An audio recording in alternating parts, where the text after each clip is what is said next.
Bonjour et bienvenue dans ce podcast pour parler de la grande conjonction Saturne-Neptune en Bélier qui se produira très exactement le 20 février, mais on peut considérer qu'elle sera active dès lors que Saturne entrera en Bélier le 15 février et c'est un aspect qui restera très serré jusqu'au mois d'avril. Alors, à quoi s'attendre avec l'union de ces deux planètes aux énergies antagonistes ? Je vous propose d'aborder dans un premier temps les impacts potentiels de cette conjonction sur le plan collectif, puis je parlerai des effets à double tranchant que ça pourrait entraîner sur le plan individuel. Déjà, on va rappeler que cette conjonction ne se produit que tous les 36 ans et c'est sa rareté combinée à l'énergie de deux planètes collectives et sociales qui en font un événement astrologique majeur. Et comme on est numérologiquement en année 1 et que cette conjonction va se produire sur le premier degré du premier signe du zodiaque, l'idée de prendre un nouveau départ est triplement marquée. Il y a vraiment l'idée d'être dans les starting blocks pour démarrer un tout nouveau cycle, un cycle majeur qui s'enclenche à partir du 20 février et qui pourrait, dans le meilleur des cas, nous permettre de donner corps à certains rêves, voire de concrétiser un idéal dans la matière. Alors, ce top départ est activé par le mariage de deux énergies aux antipodes.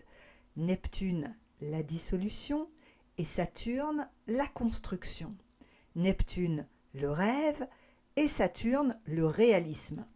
Neptune, l'inspiration, et Saturne, la concrétisation. Donc on peut dire qu'on aura là une vraie dualité avec des énergies qui seront soit complémentaires, soit confrontantes, parce qu'en Bélier, les deux planètes seront sous la gouvernance de Mars, le guerrier du zodiaque. Et puis, il faut dire aussi que ni Neptune ni Saturne ne sont vraiment à l'aise dans ce signe de feu qu'est le Bélier. Depuis 2012, Neptune était en domicile en Poisson. Neptune, c'est le dieu des mers dans la mythologie romaine et c'est une planète qui est naturellement en affinité avec l'élément eau. Donc on ne l'imagine pas franchement en symbiose avec un signe de feu.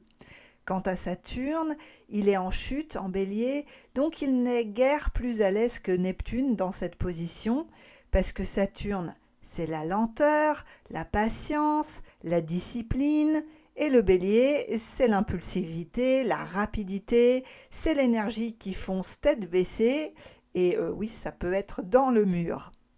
Alors, si vous vous demandez ce que ce drôle de mariage céleste pourrait nous apporter sur le plan mondial, eh bien je vous propose déjà de regarder un peu en arrière et de faire un petit passage en revue des événements historiques qui se sont déroulés les dernières fois qu'on a eu une conjonction Saturne-Neptune. Parce qu'à chaque fois que les deux planètes se sont rencontrées, on a eu des répercussions politiques et sociales majeures avec des frontières qui ont bougé et des systèmes qu'on croyait solides qui se sont dissous. Par exemple, la dernière fois que Saturne et Neptune étaient conjoints, c'était en novembre 1989, dans le signe du Capricorne, le signe régi par Saturne. Saturne en Capricorne représente les constructions au sens littéral. C'est l'expression de l'architecte, de la pierre ou de la brique qu'on érige en monument. Et c'est aussi l'expression des structures politiques et des autorités qui nous gouvernent. Et qu'est-ce qui s'est passé en novembre 1989 ? Eh bien, on a eu la chute du mur de Berlin. Saturne, le mur, Neptune, la dissolution. Et donc, la fin du mur de Berlin, suivie par la fin du bloc soviétique et le début de la mondialisation à tout crin. D'ailleurs, au cours du XXe siècle, on peut noter que le communisme a fait les frais à plusieurs reprises de cette conjonction entre l'énergie neptunienne du collectif et l'énergie saturnienne de l'autorité et du patriarcat. Si on remonte plus loin, fin 1952, début 1953, on a eu une autre conjonction Saturne-Neptune, c'était en Balance à cette époque, et si vous vous souvenez de vos cours d'histoire, eh bien ça correspond à la mort de Staline et au moment où Khrouchtchev est devenu le premier secrétaire de l'URSS. À cette époque, on peut dire que Neptune a complètement dissous l'énergie autoritaire du stalinisme représentée par Saturne. Et si on remonte à 1917, au moment où Saturne et Neptune étaient conjoints dans le signe du Lion, eh bien, à cette époque-là, il y a eu la révolution bolchevique. Alors, il n'est pas question ici de prédire ce qu'il va se passer pour la Russie cette année, mais il est bien probable que cette conjonction Saturne-Neptune en Bélier marque une toute nouvelle ère politique pour le Kremlin. De toute façon, avec cette année 1 marquée par les énergies de démarrage du Bélier, c'est un nouvel ordre mondial qui se dessine. Alors, dans la perspective d'une dualité complémentaire, Neptune conjoint à Saturne, c'est vraiment la combinaison parfaite pour faire descendre l'esprit dans la matière. C'est la possibilité de définir de nouvelles structures et de nouveaux principes, Saturne, pour parvenir à un collectif plus altruiste et plus empathique, Neptune. Cette conjonction pourrait ainsi augurer de l'avènement de nouveaux leaders politiques et même de nouveaux héros dans le récit collectif, avec Uranus qui formera un parfait sextile à Neptune et Saturne en Bélier. On pourrait avoir des leaders rule breakers qui émergent et qui s'imposent en mettant un grand coup de pied dans l'ordre établi. Ça pourrait nous valoir des héros révolutionnaires, des leaders charismatiques avec une vision novatrice. Uranus étant la planète de l'anticonformisme, de la révolution et de l'innovation, sa position en 2026 pourrait aussi donner lieu à une refonte majeure de certaines institutions après une potentielle phase de chaos libérateur.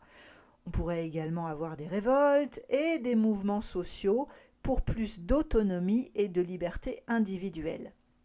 Parce que ce qui est très important dans le ciel de 2026, c'est que cette conjonction Saturne-Neptune formera un parfait triangle céleste avec Pluton en Verseau et Uranus en Gémeaux. C'est ce qu'on appelle un triangle mineur, mais on peut déjà voir que ces effets sur le collectif sont majeurs. Il suffit de voir ce qu'il s'est passé au Népal, au Maroc et à Madagascar quand Uranus a fait une première incursion en Gémeaux entre début juillet et début novembre 2025. On voit bien qu'Uranus a déjà commencé à secouer les consciences et à activer des mouvements de révolte initiés par la jeunesse.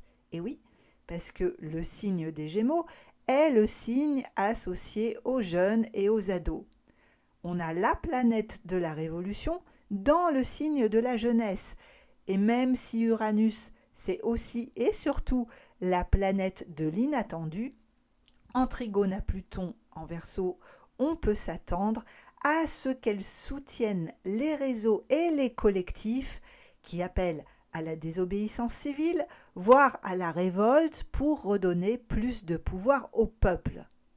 On a déjà dit par ailleurs que Neptune en Bélier pourrait sonner l'heure du grand réveil du collectif, la fin de la passivité et de l'anesthésie des masses et l'impulsion pour donner naissance à de grands idéaux de société. Pluton en sextile soutient des changements de fond dans ce sens depuis le signe humaniste du Verseau et Saturne nous encourage à amener nos idéaux dans la matière. Alors, quand des gens comme Pablo Servigne ou Arthur Keller parle de résilience et de la nécessité de créer des systèmes alternatifs basés sur l'entraide et la communauté, eh bien c'est exactement ce que le ciel de cette année nous invite à faire. Si vous avez prévu de déménager dans un éco-village, de rejoindre une communauté en transition vers l'autosuffisance cette année, c'est le genre de changement de vie qui sera encouragé par Uranus et par les énergies activées en Bélier et en Verseau. Après, pour ce qui est des effets de Saturne-Neptune au niveau personnel, tout dépend bien sûr de la maison dans laquelle vous allez recevoir cette conjonction dans votre thème.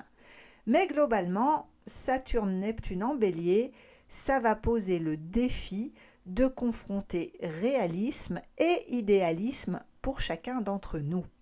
Ça peut aussi parler d'un élan très déterminé vers la réalisation de soi, parce que le Bélier est le signe de l'individualité.